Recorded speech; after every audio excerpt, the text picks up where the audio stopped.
اهلا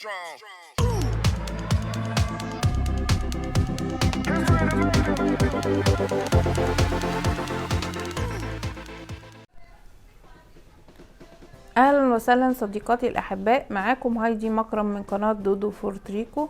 النهاردة هنعمل حبة الفراولة اللي هي هنزين بيها الجاكيت القصير او اللي اسمه كارديجان. هنعملها النهاردة بالكروشيه، يعني النهاردة مش هنعمل تريكو، هنستخدم ابرة الكروشيه. هتبقى ابرة مقاس 6، ابرة مقاس 6، ومعانا الخيط اللي هو إليز ماكسي بس اللون الاحمر. قبل ما نبتدي ما تنسوش اللايك والشير والسبسكرايب وتفعيل زر الجرس علشان يوصل لكم كل جديد. هنبتدي نعمل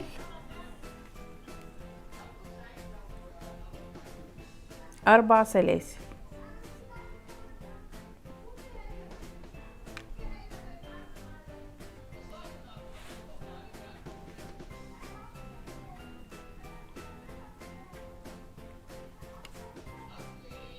واحد،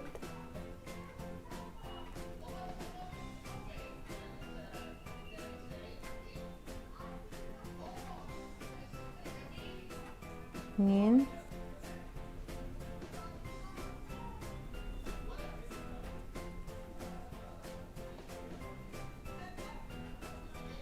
واحد، اتنين، تلاتة، 4، وبعدين نقفلها بمنزلقة. ابتدي اعمل في دي، اسحب لفوق كده وبعدين اسحب 1 2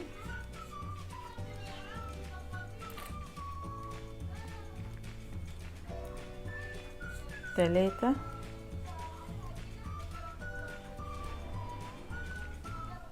4، اسحبهم مرة واحدة واقفل. ادي عملت واحدة، اول واحدة بفة غرزة البف، وبعدين اعمل واحدة كمان، 1 2 3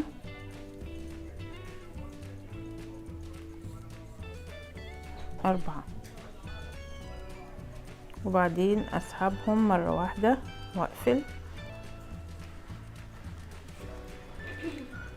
هعمل واحدة كمان،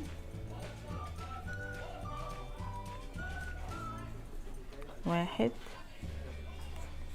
2 3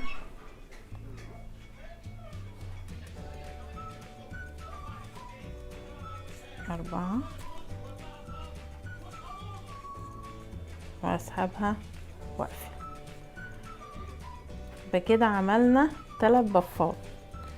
عملنا الاول 4 سلاسل، بعد كده عملنا بفة الاولانية من 4، والتانية والتالتة 4. بعد كده بطلع فوق شوية كده وبعدين اقلب الشغل. ابتدي اعمل في الفراغ الاولاني بفة كمان، 1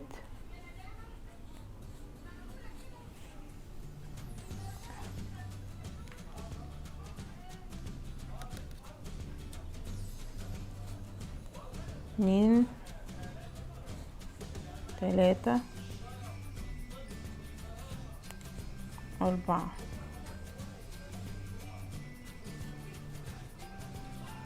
وهعمل في نفس الفتحة دي بفة كمان من 4، 1 2 3 4، واسحب واقفلها. بقى انا عملت دلوقتي، هعيد تاني 4 سلاسل وبعدين 3 بفات، وبعدين في الفاصل بين البفة والتانية هعمل بفة 2 بفة في في نفس الفتحة. هنيجي في الفتحة اللي بعد كده الفاصل اللي هنا واعمل بفة كمان، من 4. 1 2 3 4 واسحب واقفلها واعمل واحدة كمان فيها. 1 2 3 4 واقفلها برضو، اسحب مرة واحدة واقفلها. هطلع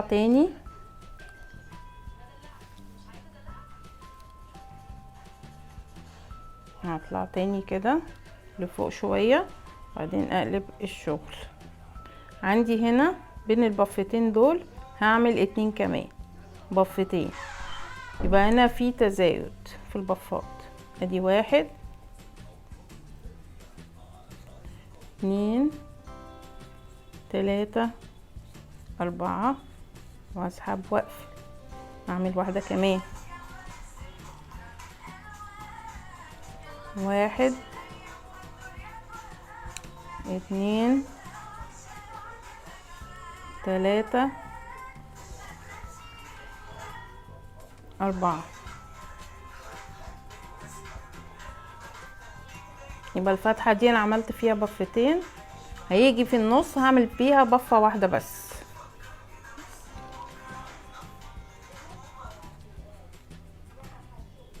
واحد 2 3 4 اقفلها مرة واحدة. الفتحة اللي هنا بقى في الجزء ده هعمل فيها 2 بفة كمان، يبقى انا في الاطراف بعمل تزايد بفتين هنا و2 بفة و2 بفة. اللي في النص بعمل بفة واحدة بس. اللي هنا هعمل برضو 2. 1 2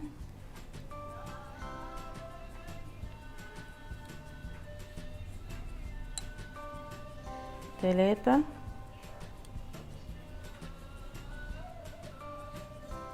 4 واسحبها مرة واحدة واقفل واعمل التانية اللي هي تزايد. 1 2 3 4 واسحبها مرة واحدة واقفلها. يبقى انا عندي هنا على الاطراف اهو 2، واحدة في النص و2. هيبقى في دور تاني، يبقى انا كده عملت ايه 3 ادوار. الدور الاخير اللي هو الرابع هسحب لفوق برضو واقلب الشغل واعمل في اول فتحة 2 بفة. 1 2 3 4 واسحبها مرة واحدة واقفل. واحدة كمان. 1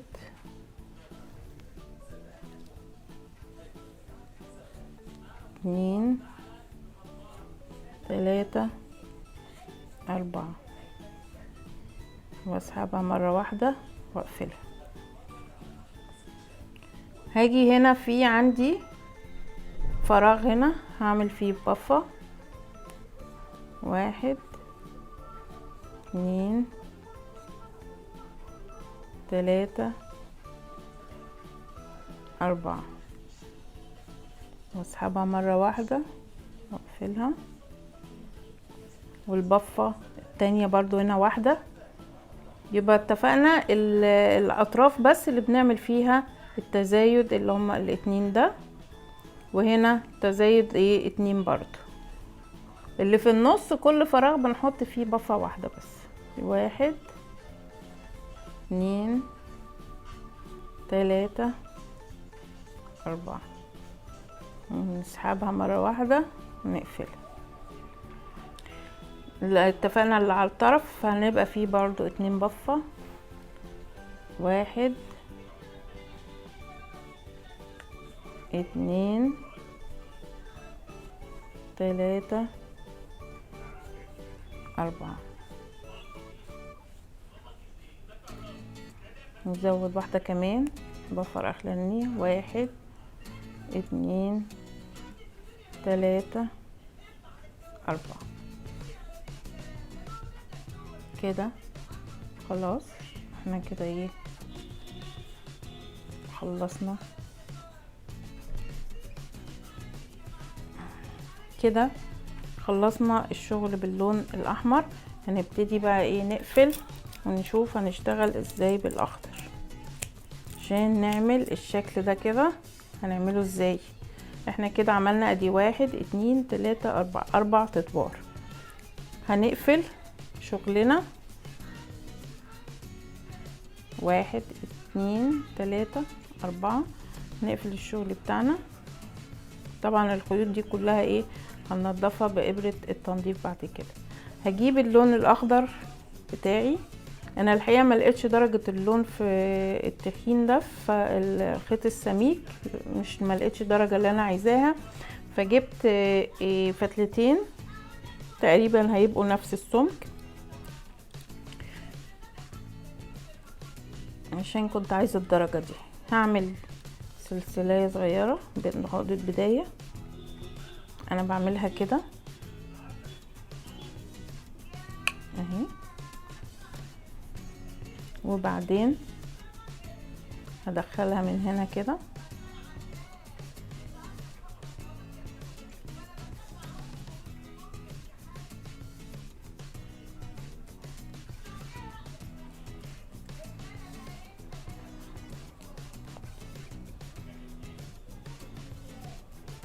واعمل سلسلة، وبعدين هطلع فوق برضو كده تاني. هعمل ايه بقى؟ نركز في الجزء ده، وهعمل بفة من 4 برضو، بس مش هقفلها. هنشوف هنعملها ازاي. ادي 1 2 3 4، مش هقفلها. هعمل ايه؟ هدخل في الجزء الفراغ اللي بعده واعمل بفة كمان من 4. 1 2 3 4. هسحب بقى كل الخيط مرة واحدة من البفتين دول كده. هي بتبقى صعبة شوية بس ايه نحاول نسلكها واحدة واحدة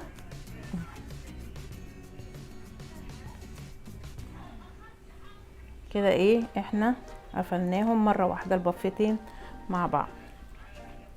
هعمل ايه بقى في اللي بعد كده عشان اعرف اجيب الجزء ده؟ هعمل ايه؟ هروح عاملة، هنعمل بفتين من 3 بس، مش بدل ما ندخلهم هنا هندخلهم من تحت هنا. ادي اول واحدة، 1 2 3. ادي اول بف برضو مش ايه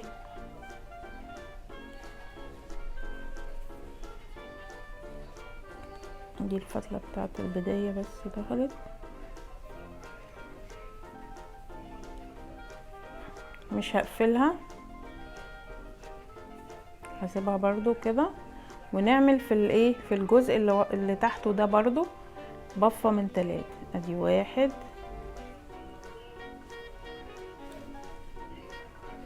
2 معلش طلعت متكرر 3. يبقى احنا عملنا هنا من تحت 3 سحبات، والفتحة اللي بعديها من تحت هنا مش من هنا 3 ايه سحبات كمان. هنروح قافلينهم مرة واحدة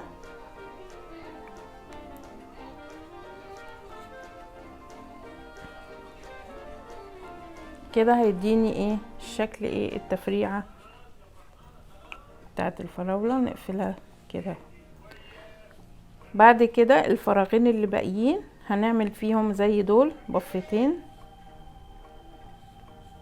1 2 3 4. مش هنقفلها برضو، هنعمل 1 2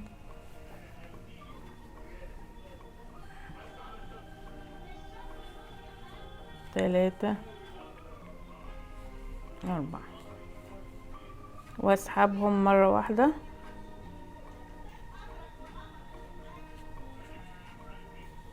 واقفلهم. بعد كده هقلب الشغل بتاعي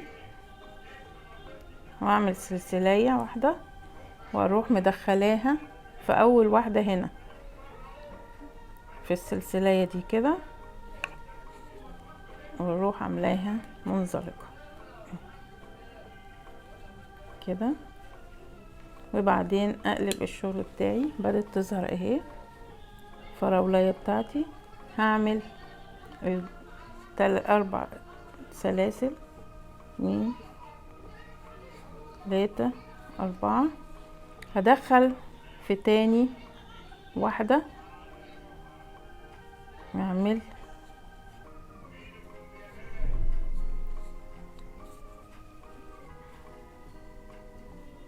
غرزة هنا، غرزة كده. وبعدين اروح مدخلة هنا وعاملة غرزة كمان. بكده ده العنقود بتاع ايه الفراولية من فوق كده. خلصنا الشغل بتاعنا. هقص بقى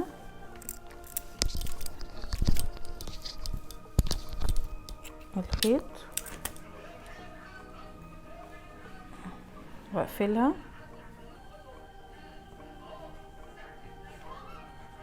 كده. احنا خلصنا الفراولايه. هنعمل ايه برضو عشان ما نسيبش الخيوط كده طالعه؟ نبتدي ندخل ابرة التنظيف، نشوف الفتل اللي طالعه دي ندخلها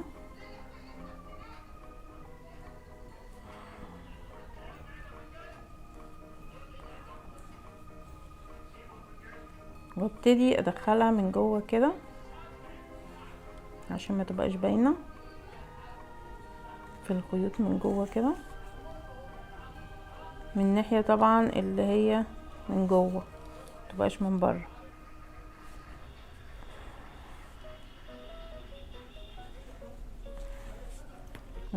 نقص بالمقص بتاعنا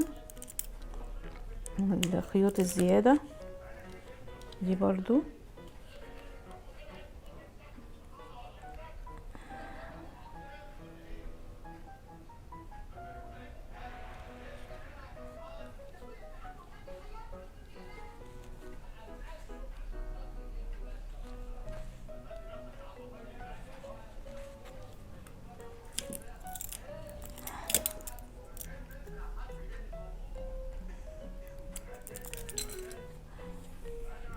خيوط بدي برضو ننضفها.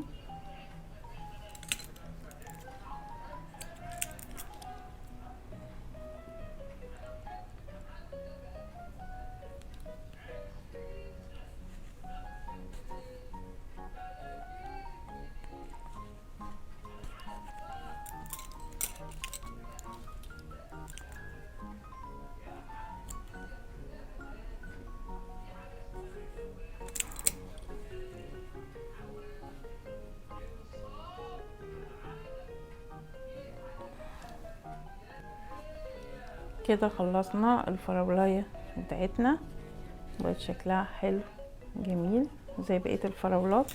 ده طبعا الفراولات اللي احنا هنركبها على الكارتيجان. طول الفراولايه دي تقريبا 10 سنتي، انا قستها هيبقى طولها تقريبا 10 سنتي. يا ريت حبات الفراوله، الفيديو بتاع حبات الفراوله يكون عجبكم، واكتبوا لي في الكومنتات لو هو عجبكم، وما تنسوش اللايك والشير والسبسكرايب وتفعيل زر الجرس علشان يوصل لكم كل جديد. باي باي.